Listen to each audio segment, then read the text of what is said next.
Good afternoon and welcome to Budgeting 102 for literacy programs. This is the second of two programs. A few weeks ago, we did Budgeting 101. Our presenters are me, Bev Schwartzberg, and my colleague Allison DeFredo from the State Library, and Sherilyn Hunt from the Literacy Initiatives Project. Here are our objectives today.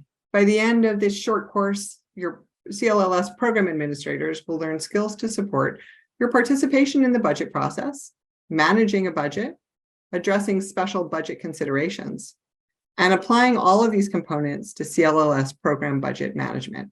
I want to say one thing before we move on, and that is it's relatively unusual for library staff to have this degree of involvement and control over budget unless you're an administrator, supervisor, or manager. And CLLS is a little unique on that front because you have to apply to renew your funding every year, which means you have to take a big picture of your budget. And as we discussed in Budget 101, that requires making good contacts and having positive relationships with people who handle your finances in the library.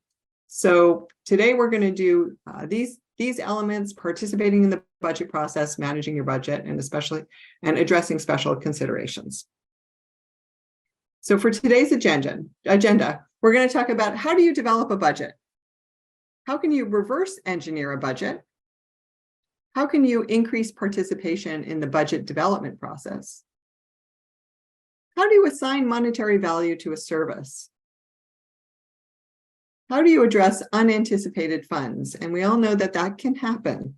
You think you have your budget under control and something happens. Oh, my apologies. And we also address developing a budget for ESL services. So there are two types of program budgets. One is where you participate from the very beginning and you're creating something from scratch. You think about, okay, I want to create this program. I'm going to create it from scratch. And this is really typical when you apply for a special grant, not for CLLS funds, but for maybe a grant for a project. And some of you have done that and some of you haven't. They could be state library grants, like Library Services and Technology Act grants, or foundation and corporate grants. And those you're starting from scratch. The second kind of program budget is when you're provided a budget to manage, where you don't necessarily have input. And that happens too, especially if you take over a program. And CLLS falls between the two because we actually give you the budget amount that you're projected to get in the next year.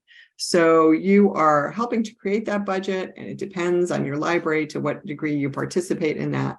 But sometimes you are given a budget to manage, and sometimes you're given a budget amount that you have to figure out.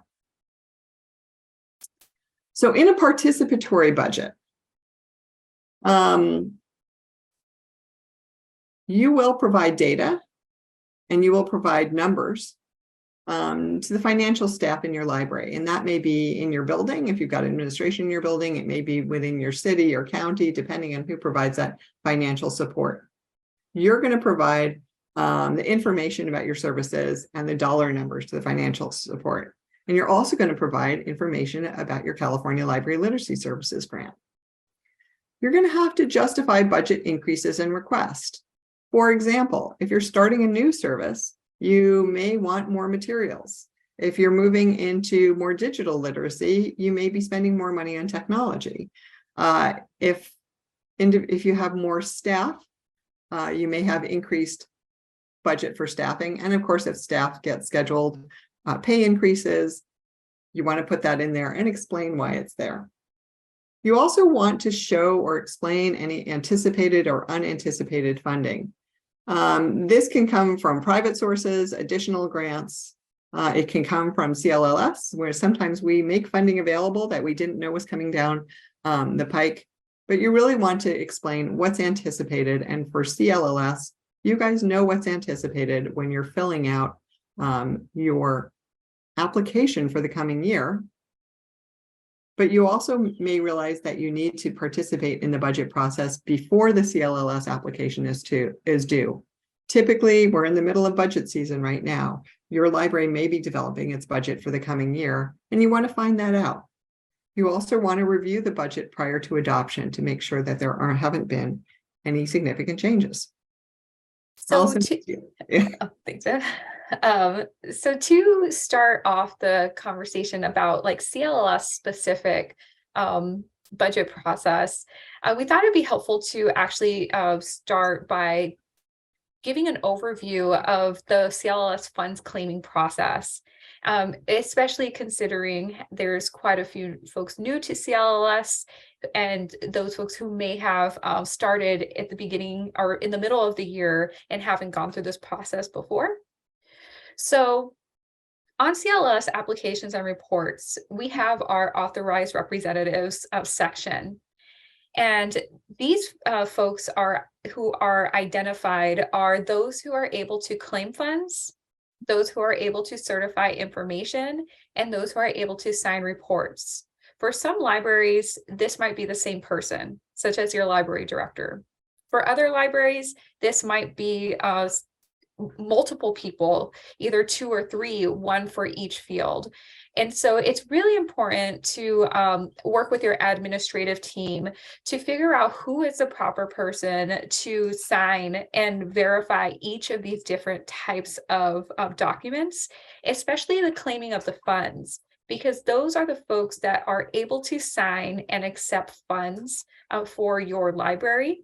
And when CLLS funds are awarded, we use that information to send packets for signature via DocuSign. And so we want to make sure that all of our authorized representatives information is correct and up to date you try to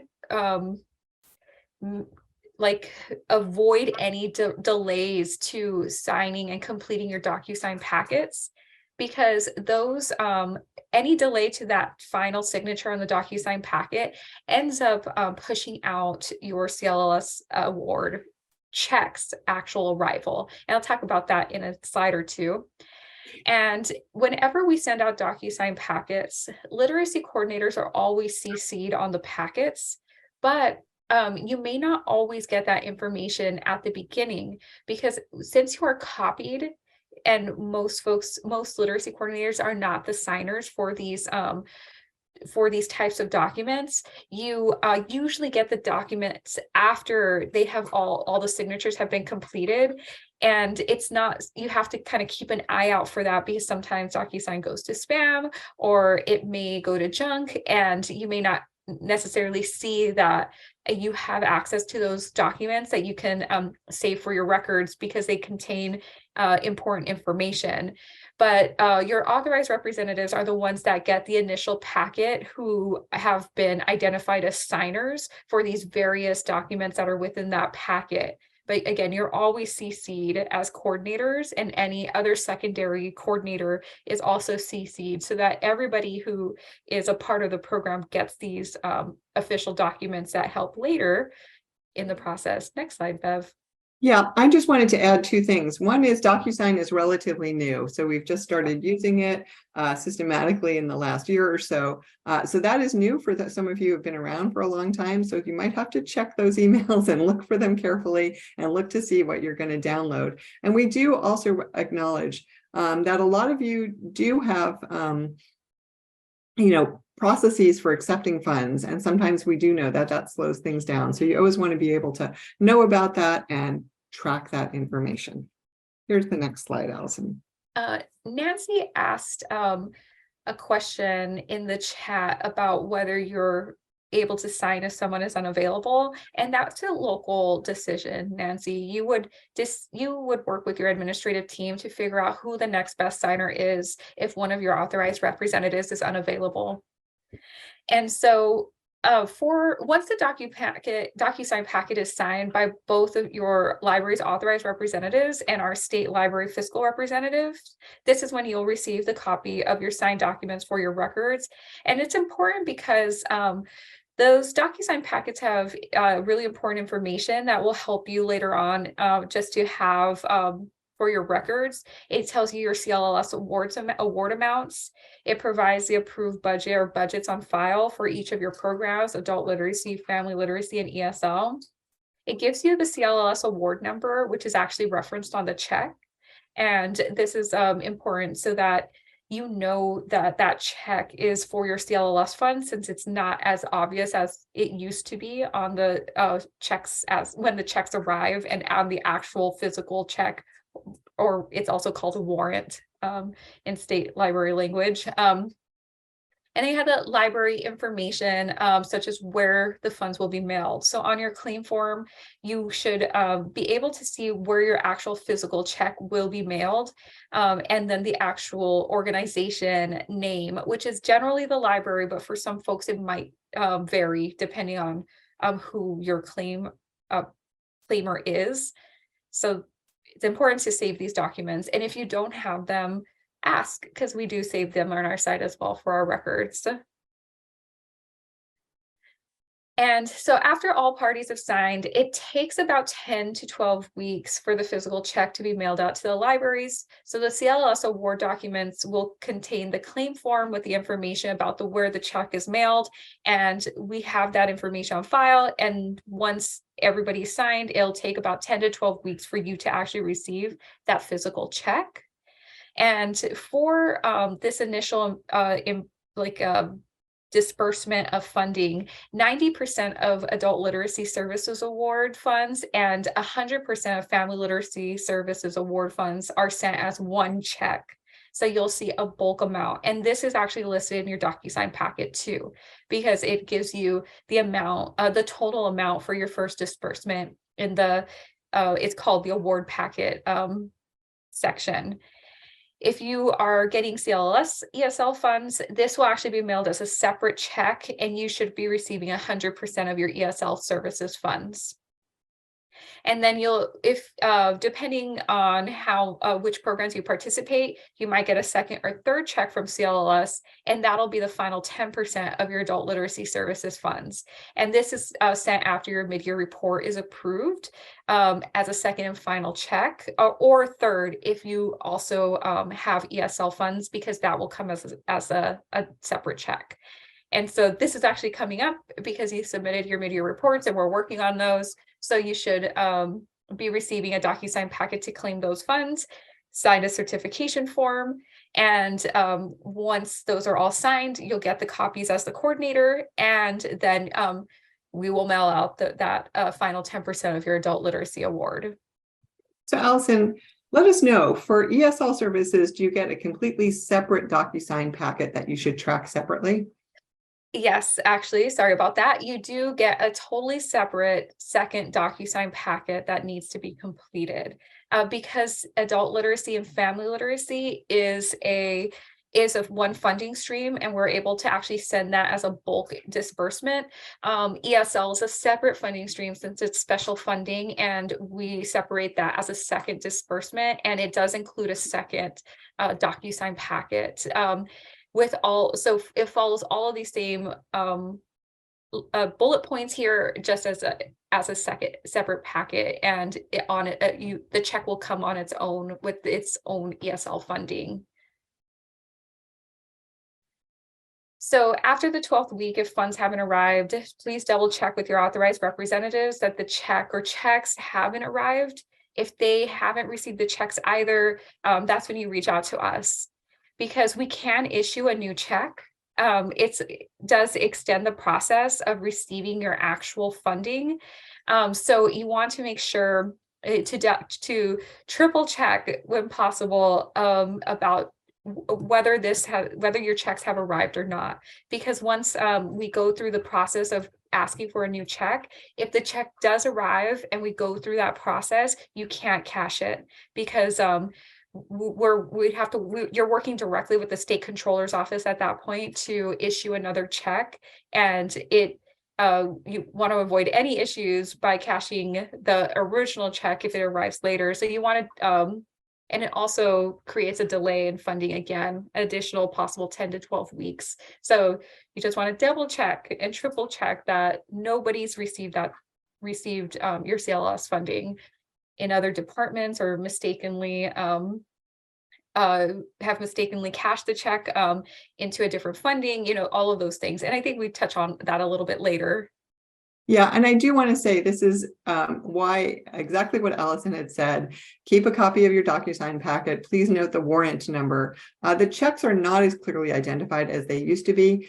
And sometimes people think that we write the checks at the state library, and we don't. It goes through a process, and then we send it over to the state controller's office. And like all state checks, they're issued from the state controller's office. So after a certain point, it's out of our hands. So if you can keep your records and make sure they're handy, and if you can talk to your financial people, I know I've been in circumstances where somebody said, oh, that's what that $20,000 check was for. I put it here, right? So you want to let your financial folks know, you know what, we're expecting a check for this amount, and it should be coming in this month.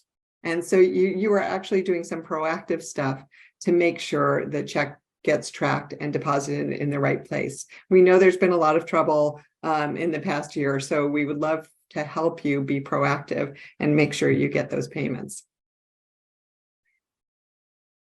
Okay, so here's what we're calling non-participatory budgeting, which is when you get a budget without your input and you have to reverse engineer the budget. And we do a lot of reverse engineering in budgets, and especially with CLLS, because the whole application process every year is a certain form of reverse engineering where we give you the amount and you've got to figure out what you're spending it on. A good way to start doing this is make sure you're always tracking your expenditures. You may do it through your city, but I always recommend keep your own spreadsheet, keep your own books too, to make sure things are going into the right account and the right column. So you want to track expenditures, make sure that they are following what you designed for your budget. And then you'll know when to ask for a modification. It's not uncommon that libraries ask for budget modifications because they said, we thought we were going to spend this much on salary, but it turned out our coordinator retired, and so it was vacant for 3 months, right? And we want to take some of that fund and put it into contract staff, or we want to put it into equipment, we want to put it into materials, right? You can ask for a modification at any point, but Allison's going to be talking about the modification process. There is a deadline for those modification forms. You may also notice that when you're tracking this stuff, it gives you a little bit more knowledge to talk about stuff, talk about budget information and funding and how it's spent. And you may think about increasing participation in future budgets. One of the things about starting to talk about budgets and tracking your own and making sure that things are correct, as well as developing your CLLS annual budget, is that we hope that you can look towards increasing participation in creating future budgets. So this heading says, my CLLS budget is always the same, because we do hear this from people that their CLLS budget might be the same every year. It doesn't have to be. Like, we do hear these things from the field, like, well, that's what it was last year, so that's what it has to be this year. No, you get the budget amount, right?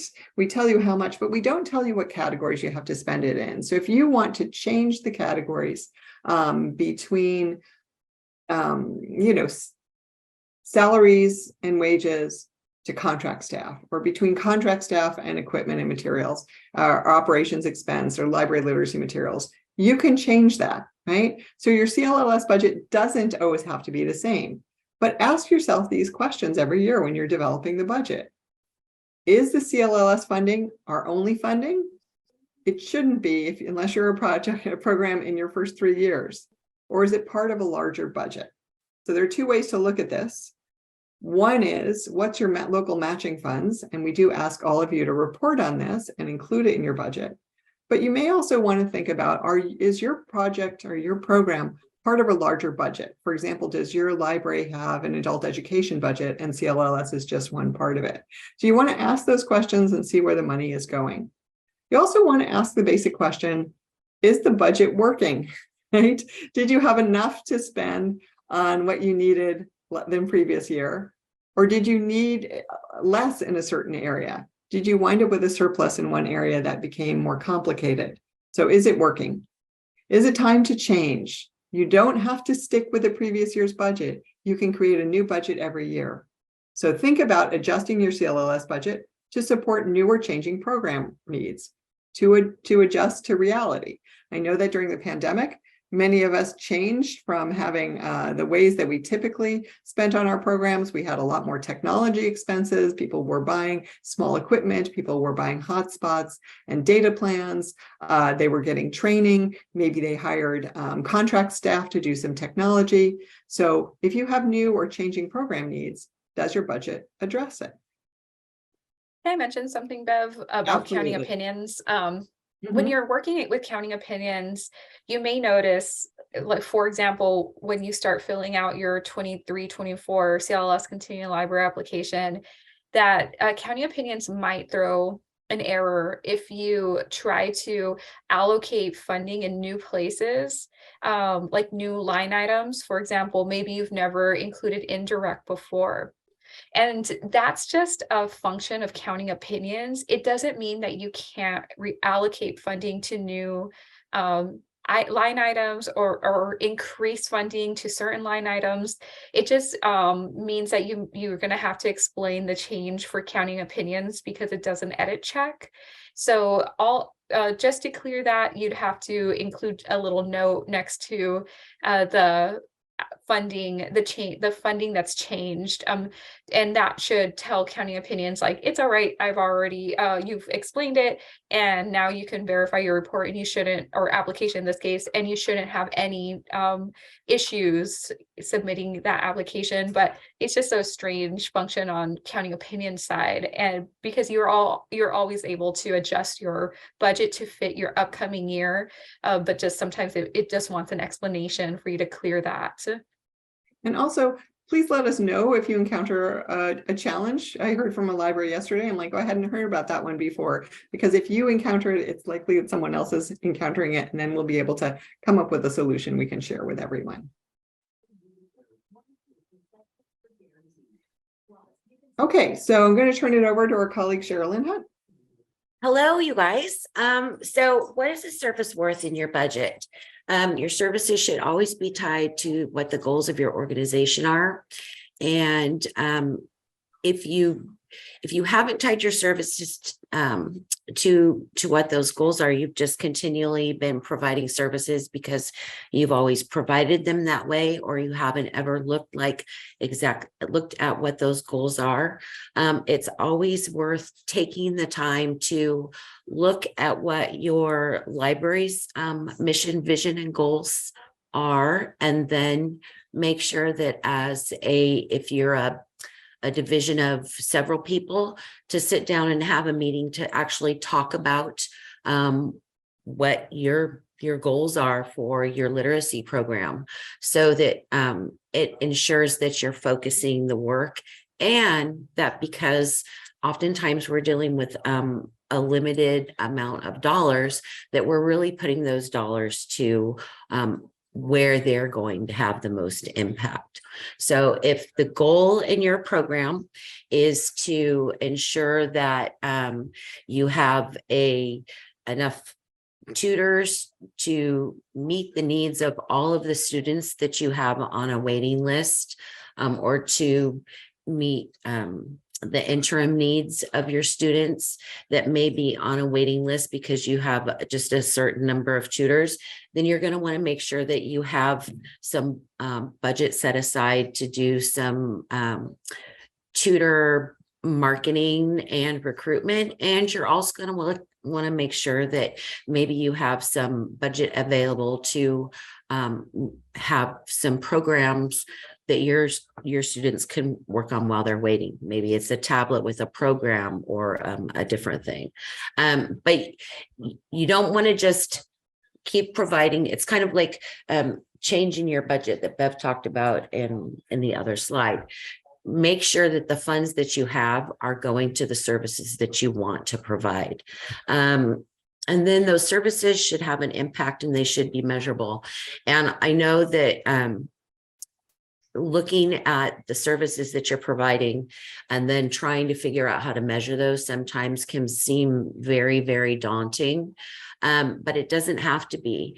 Once you understand what you want your goals to be for your program, and it could be an annual goal, we want to increase the number of tutors per se. Then what happens is you can have those specific tasks that you're going to do. We're going to do more social media. We are going to do more presentations at community events, or we're going to do more recruitment with our current tutors and tell them to bring a friend.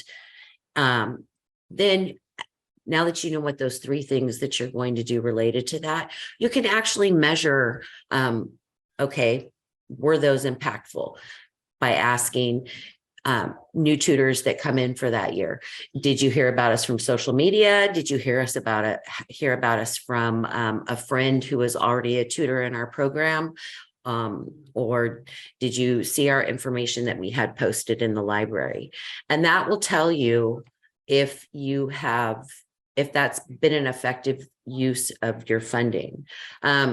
Don't try and make measuring your impacts too difficult, and make sure it's capturing either, yes, this had a positive impact and we're going to continue to do it, or no, we didn't see any results from this and we are going to not do it during our next budget cycle.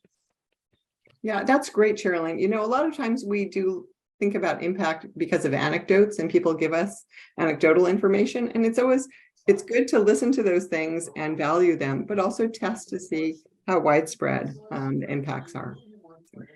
And testing doesn't, like I said, it doesn't have to be hard. It doesn't have to be really difficult, and it doesn't have to be complicated. Sometimes just breaking it down to, did this work? And the answer is yes or no. And then counting the yeses and counting the nos can give you enough data to make that determination of whether to continue something. Okay.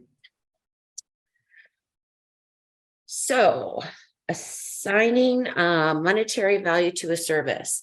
So we talked about, Bev talked a little bit about participatory budgeting and then non-participatory budgeting. So let's say either way, you're either going to be asked how much money you need to provide a service, or you're going to have to figure out how to provide a service based on how much money that you have. One thing that we often take for granted when coming up with our budget, whether we're telling somebody how much money we need or somebody's telling us how much money we have, is to calculate out the true cost of what providing that service is. So you have to be able to look at those types of things and come up with what that costs, and then kind of determine if there's, and I hate to use return on investment, because a lot of times what we do isn't going to give you a true, dollar for dollar return on investment, because we're talking about working with humans and building relationships. And sometimes that can be a little bit harder to assign a value to. And in some cases is much more important, but kind of a real easy start to determining how much a service costs is how much staff time does it take. If you haven't sat down at some point with yourself and with literacy staff and determine exactly what they're working on, I highly recommend that you do that. And it could be something just as simple as everybody keeping, a piece of paper by their desk or a spreadsheet on their computer, and they just kind of keep track very simply of what they're working on each day and how much time that they've given it. And I wouldn't like make it a real complicated process, but know where people's time is, or have people track their own time, and then you guys talk about it as a team. But knowing that you're putting a lot of money into say tutor training. Okay, so you have somebody assigned to tutor training, and you've got the materials, but you're doing a lot of prep work around that, including getting all the materials together, getting all the refreshments together, making all of the follow-up phone calls to tutors to make sure that they're showing up. knowing how much staff time is going into that is really important, because now you can start to assign the number of hours around that, and then you can take the number of hours for that task, multiply it by your salary, hourly wage, or the average of your department, and you can say, okay, every time we do tutor training, it costs us $1,000 in staff time. Then the next step for calculating that out would be, what's the cost of materials? How much do you need in books? How much do you need in supplies for tutors to provide to them? Do you provide tablets? You cost that out. We're training 20 tutors, and we have the cost of the books that we're giving them, and their packet is $100. So then you know kind of what those costs are, and then you would just go down the road. We buy lunch for them because we're training them all day, and that comes out to $500 a day.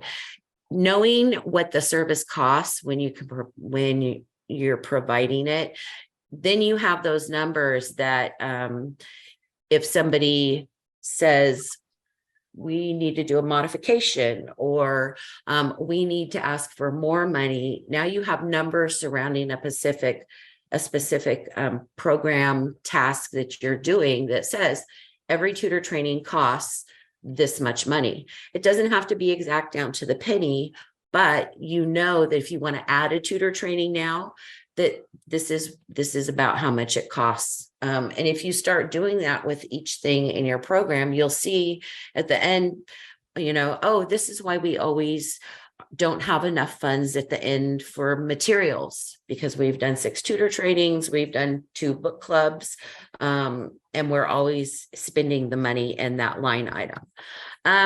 The other thing to assigning a monetary value to a service is that a new service with startup costs.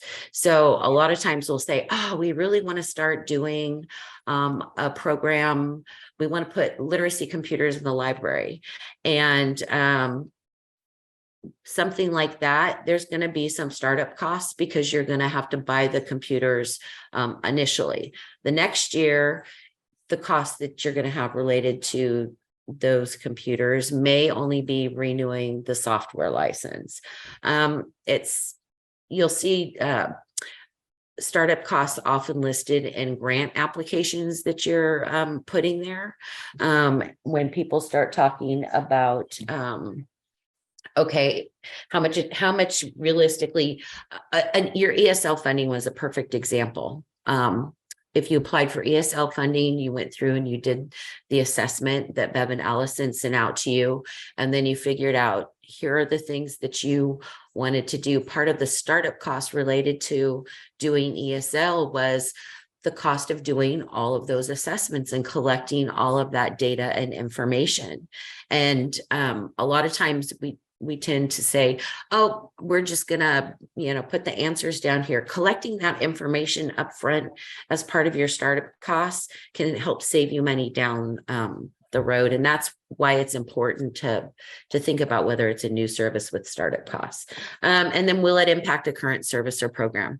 If you find something that you really want to do and you're told how much money you have, and you're pretty sure you're not going to be able to ask for and get a modification, is the cost of providing the new service worth giving up something that you're already doing? And in some cases, the answer is absolutely yes. Maybe you have a program that you've had for 2 or 3 years. There was widespread interest in it. I can think of one which would be tutor drop-in times at libraries. A lot of libraries did those, and they were popular for a certain period of time. And then over time, the students stopped coming to those appointments. So it didn't make sense to put the tutor's resource time into doing that. So it's time to shift that resource to do something else. But being aware of the impact to a current program and what's going to happen if you start a new program is always something to keep in mind there.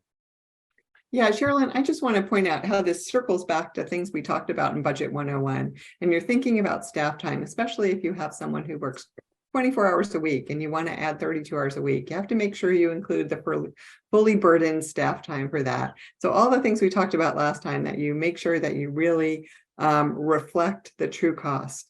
And the second thing I wanted to say about this is, even outside of CLLS, writing any kind of grant, this advice is priceless. It's really, really important. I think a lot of times people have a great idea. They may under budget a grant. They haven't really thought about how much staff time it would take and how that might impact other services. And I do see that not infrequently. So when you think about these things through, you can't always have a perfect answer, but it really helps you in your planning. So thanks, Sherilyn. So sustainability. This comes kind of as a thing of sustainability. In our first slide, we talked about making sure that we have one-time costs in there, and understanding what those one-time costs were, and then to have the ongoing costs. So when you are coming up with a program, understanding that how you're going to continue to provide that funding after that grant is over is really super important. So let's say that you get some unanticipated funds. And I know that over the last couple of years, there have been some unanticipated funds for programs providing family literacy services from CLLS. I know that there are ESL funds that are available out there, and that sometimes we get funds from Bevan. I say from Bevan Allison, but from the state program, and then that are a little bit more than we expected. And it's a wonderful windfall, but you have to decide what to do with those unanticipated funds. Part of that is understanding, okay, are these one-time funds? And should we use them on a project that we been wanting to do, but is not going to be ongoing? Maybe it's a short-term piece to do that. The other piece for sustainability is adding staff. If you are any kind of a state, local government program, adding staff is generally the one thing you probably need more than anything else in the world. I mean, let's face it, you have materials and you have tech, but sometimes just having staff to build those relationships is really important.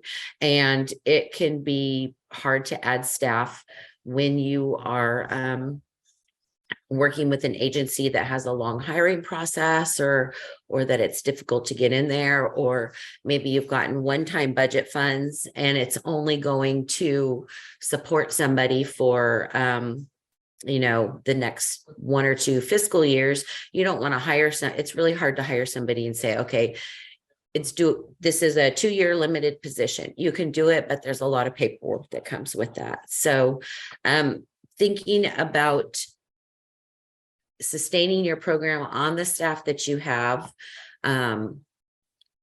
and finding ways to provide the service may include doing something like contracting some services out, or partnering with a local partner to provide a service through a contract. It's going to be really rare that you are going to add staff to a program, especially with funds that aren't secured, consistently secured. So be thinking about staffing and sustainability. The other thing that you want to think about with sustainability, incorporating unanticipated funds in your budget, is always plan with a beginning, a middle, and an end. Don't get caught up in coming up with a great program or a great service to start with your program and put all of the outlay in it and do it as the beginning and just assume that you're always going to provide that service.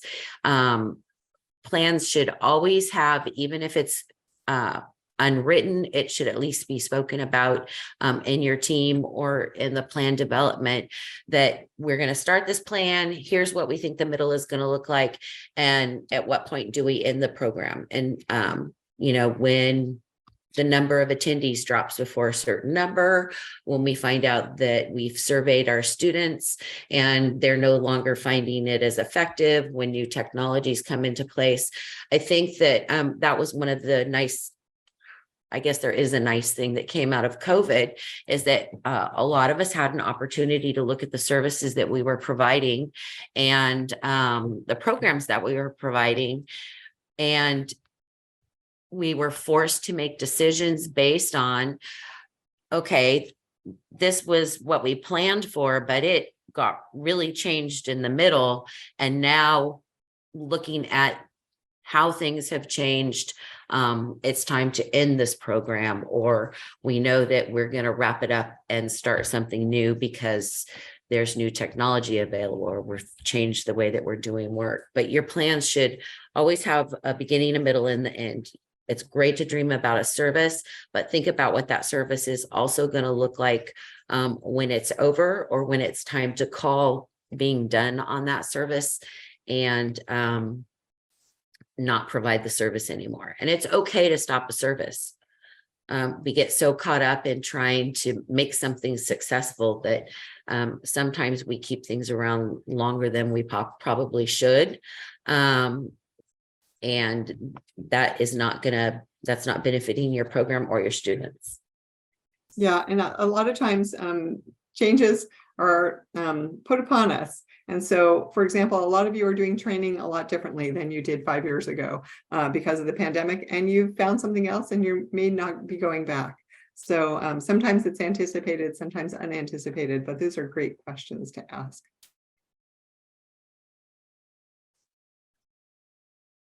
So just like it's each year, it's okay to adjust your budget to meet your upcoming plans and goals, both for your library and for your program. In the middle of the year, if you find that your original allocations don't match your needs, I think Bev had a great example where someone may retire mid-year and you have the position's been vacant for 3 months, and those funds need to be expended. So you might have to reallocate them possibly to operations or library literacy materials. In comes the budget modification. And so for CLLS, a budget modification form can be completed throughout the program period for each of your awards. And this is to reallocate CLLS award funds from one line to another. If you have somebody leave mid-year and you replace that person and you utilize those same funds to pay the new person, no budget modification has to be submitted because you're spending those funds in their original allocated line item. But if you do want to move them because you have a vacancy and you need to spend those funds elsewhere, so you would have to complete a budget modification before you spend those funds in the new category. And so CLLS budget modifications are due by May 31st of the program period. And this is about 30 days before the final day of the program period each year, June 30th. And this will, once you have this approved budget on file, this means that that would officially encumber your funds. And if you don't get them spent by June 30th, you have from July 1st to December 31st to spend out those encumbered funds for that program period. And changes in local funds. So if you have any changes in your local funds, those don't have to be reported to us mid-year. You need to track those because you will report them on your final report, but any changes in local funds that are different from what you originally projected in your initial continuing libraries application, those will only be reported formally on your final report for that year. And would it be helpful for me to share it, Bev? I have it pulled up. Yeah, absolutely. So I'm going to stop sharing. I can share my screen here. And so this is, let's see, this is the budget modification form for the adult literacy services. Once you know you're going to have to spend funds in a new category, you'd reach out to me and I would send you this form. And you would complete a budget modification form only for the program where you need to reallocate funding for.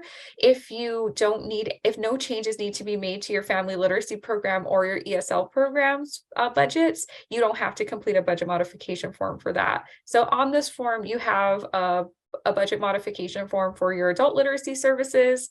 You have one for your family literacy services, and you have one also for your ESL services.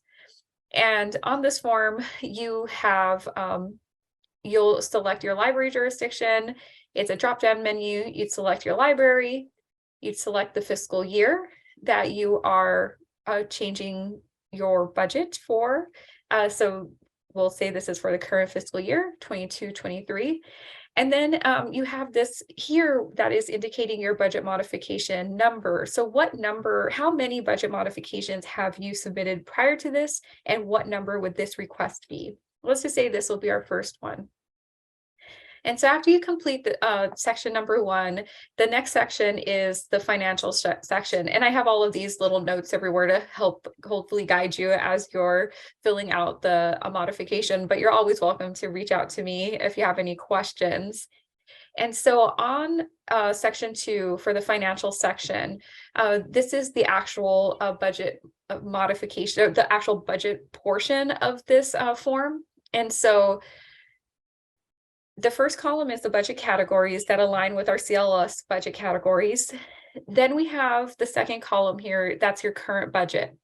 Your current budget is either your CLLS application budget, if you haven't submitted a budget modification form, or it is your previously approved budget modification forms revised budget. So you complete this with your current approved budget on file, the information that you have there in those or allocations of funding. Section 2 or column 3, sorry, is your proposed modifications. So this is the section where you are indicating where changes need to be made to your budget and how you are reallocating those funds. And you are telling us where you're taking funds away and where you're moving them to. And then your revised budget will populate automatically based on these changes. So from your current budget and the proposed modifications to your revised budget. And then you have your justification for modification. This is telling us why you are moving these funds, such as you had a vacancy and it hasn't been filled, and so for 3 months, and you'd like to reallocate that 3 months of projected salary, wages, and benefits to library literacy materials so that you can expend them on time. And then before you get signatures, you're welcome to send this to me as is, and I can cross-check this with the current budget I have on file, I see on file, double check proposed modifications look good, and that the justification for modification is, explains like the purpose of reallocating these funds. And if everything looks good, I'll say, yeah, this is ready for signature. You get your signature. You can save this as a PDF and sign this, print it out and sign it as a wet signature, or you could save it as a PDF and sign it as an e-signature and send it back to me for final review and approval. And then if I have any additional questions, I might let you know. But after this has been approved, your revised budget here will be your current approved budget on file. And you would hang on to this for your records. And I also save one for ours so that we have the most current up-to-date budget, approved budget for your library on file. And then you would use that when you're filling out your annual final report. You make sure you use the revised budget and not the original budget. Great. Oh, so applying for new funding. When you're applying for new funding, you may want to think about who's benefiting from this service and so who's benefiting from this service? Who's your initial target audience? You're thinking about how, if you're already connected with this audience in some ways, either through your library, your literacy program, or through maybe your community partners. And once you're thinking about like this, this audience, you can start thinking about how you can reach this audience and what they might need.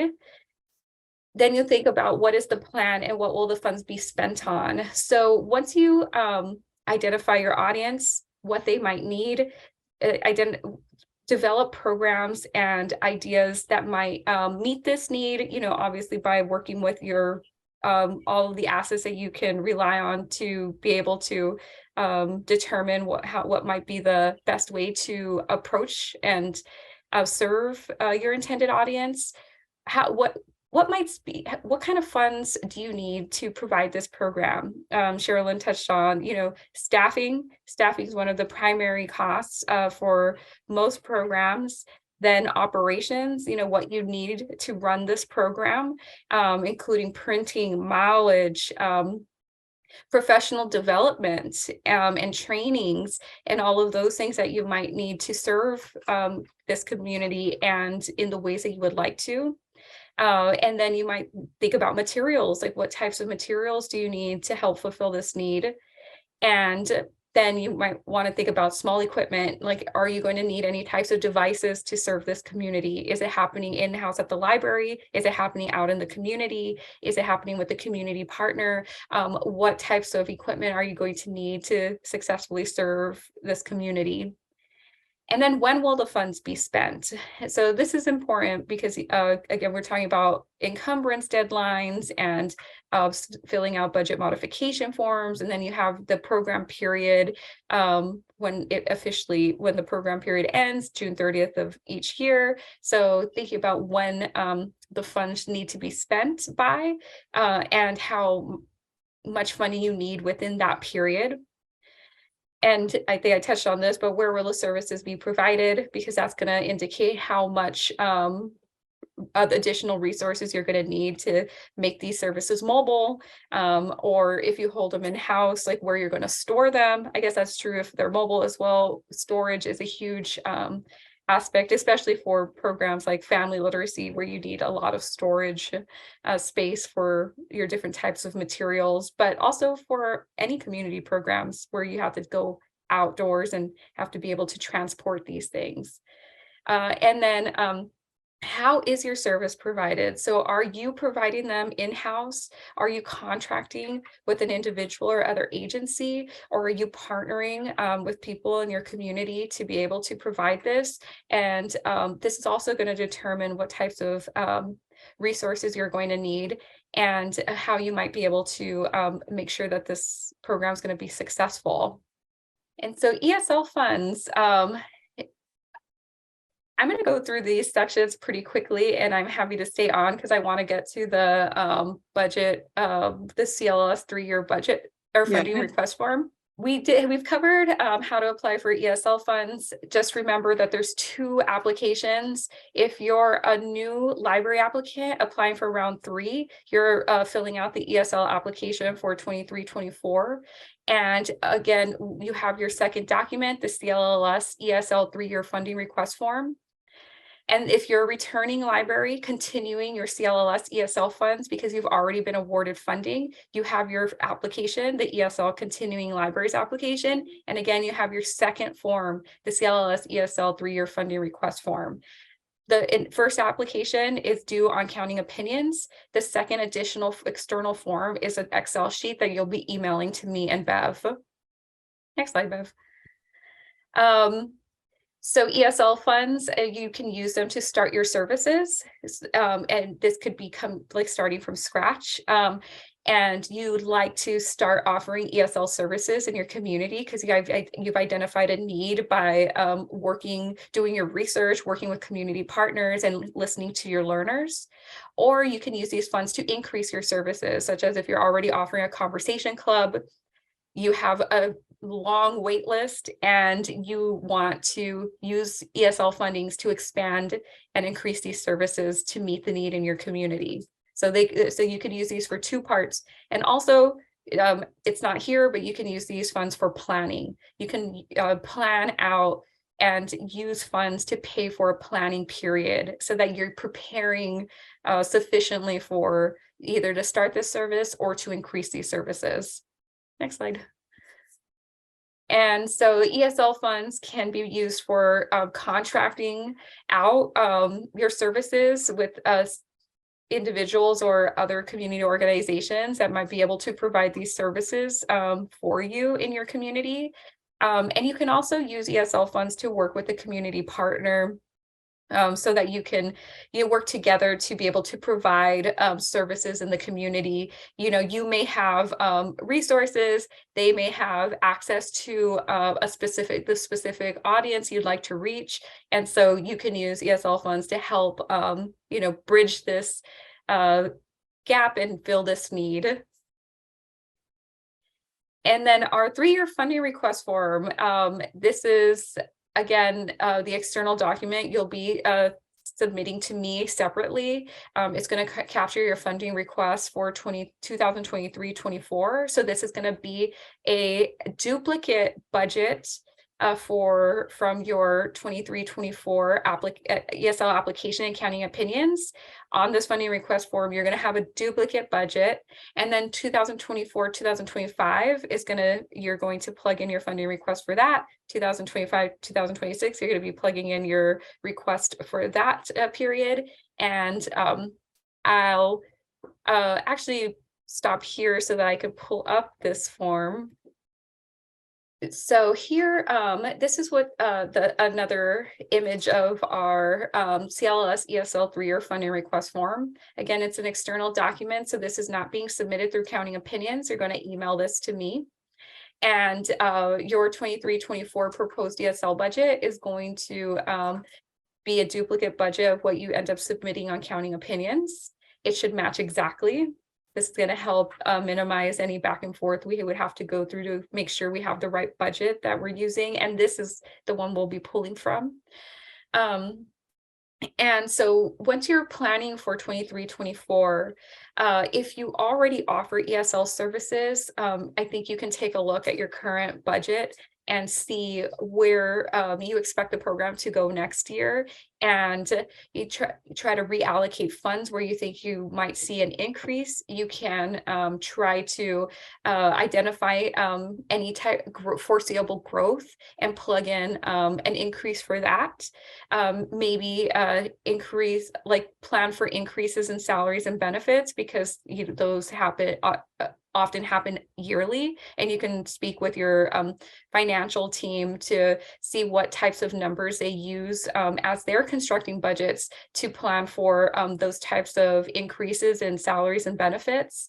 You can so taking a look at what your current budget is for your current ESL services, and building off of that and seeing where where that funding, where you've done a good, I'm trying to think of how to phrase this. So you could review this budget and see where you might not need any spending, where you might need to continue spending, and start there. You know that you're going to want to keep your subscription to Burlington English. You know you're going to have all your staffing positions. You know that you're going to have this at least this base amount of operations, because you expect to have similar programming as you did this year. So you'll have those similar operations costs like printing, mileage, and others. And then start planning for those increases in possibly an increase in salary and benefits, possibly an increase in learners, and possibly or any addition to your staffing because you have a new staff, and start building up there. And the next year, I think, is going to, when you're planning for next year, it's going to look really similar to planning that you've done in the past. But for 24-25, you'll do something similar. You can create a scaffolded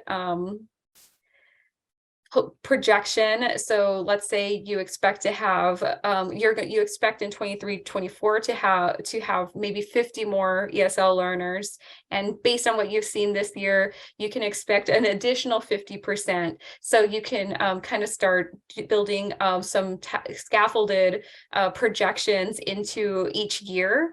So for 24-25, you can try to build in those additional projections for who you might serve, and then how much additional staff time you'll need, maybe additional contract staff and library literacy materials based on those learners, that increase in learners and increase in services. And then you do something similar for 25-26, build in another scaffolded increase to help plan for that really far off year. And right now you're trying to do your best to capture anticipated expenses, but again, you always have the option to modify your budget, because it's really hard to plan out 3 years of services, and it's hard to know how much local funding you're going to have if you have that available. And so when you're completing this, also as a note for your expenditures, you're giving us a broad explanation of what you expect these funds to be spent on, but especially for 24, 25, 25, 26, it's just a superficial overview of what you've planned with those funds.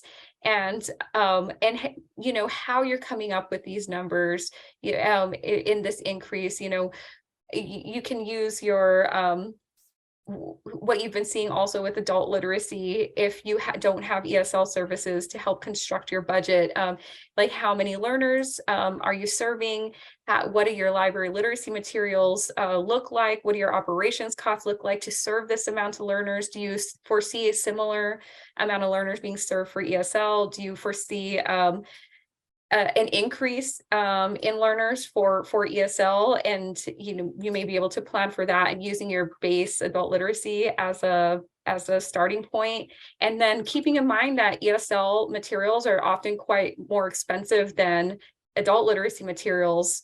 So I'm going through this pretty quickly, but the last important part is the additional funds. If you are able to accept additional funds for year 4 and years 5, select yes here to let us know in case we have additional funding that we can allocate. And if you cannot, please select no. And it's important to make sure all 3 of these short sections are completed before you save and send that over to us. And yeah, it's the total amount for years 4 and 5 that really matter. It's not so much how you allocate it between the different areas. We want to see that you've planned, but we understand that may change, but the total really is what's important to us. Yes. Yeah. And we know that there will most likely be changes. And so here's just some summary of what I've just covered here. You could build your budget and build in a scaffolding increase each year based on your best anticipated guess for how many folks you will be serving in years 4 and 5. You only need to provide a superficial overview of expenditures, but with the understanding that things may change. And if you can accept additional funds, please let us know. Sorry about that. It's nope, my edit is on. Sorry about that. Here we go. And finally, and sorry for the scribble on the slide, tell us what you would like to learn more about. And remember, there is an ESL funding request form working session on Wednesday, March 1st from 11 to 12. We'll put that live link in the chat. But I think we are ready now to wrap this up. Sherilyn can put the link to the survey in the chat. And I'm going to stop sharing. And I know there are a couple questions in the chat that we do want to make sure everyone sees the answers to. So I know Elisa just put a question in. In the past, all your staff was contract, and it was very easy to recognize that grant funding was allowable for salaries and benefits. Now, many of those former contract positions are full-time equivalents within the library system, is it still allowable to use CLLS grant funds for salaries and benefits for those full-time equivalent positions? And yes, absolutely. CLLS funds may be used for permanent staffing and often are in many libraries. Shandara asked, what's the deadline for the encumbrance? So you fill out the form by May 31st, and then it is December 31st of that year. So you can go to the end of the calendar year. If you have any challenges at all, please contact us. Don't say no to yourself first. Ask us. We are not known for saying no that often. So if you are having problems spending funds, please contact us. That's super important. Okay. And I think Elisa asked a really good question about the DocuSign packet. That share with your accounting departments that you're expecting funding in 10 to 12 weeks for the award number, the warrant number for your adult literacy program, and tell them the amount. Yes, that is the right message to share with them. It's really good. Don't worry about being a pest. You don't want that check to be deposited in the wrong place.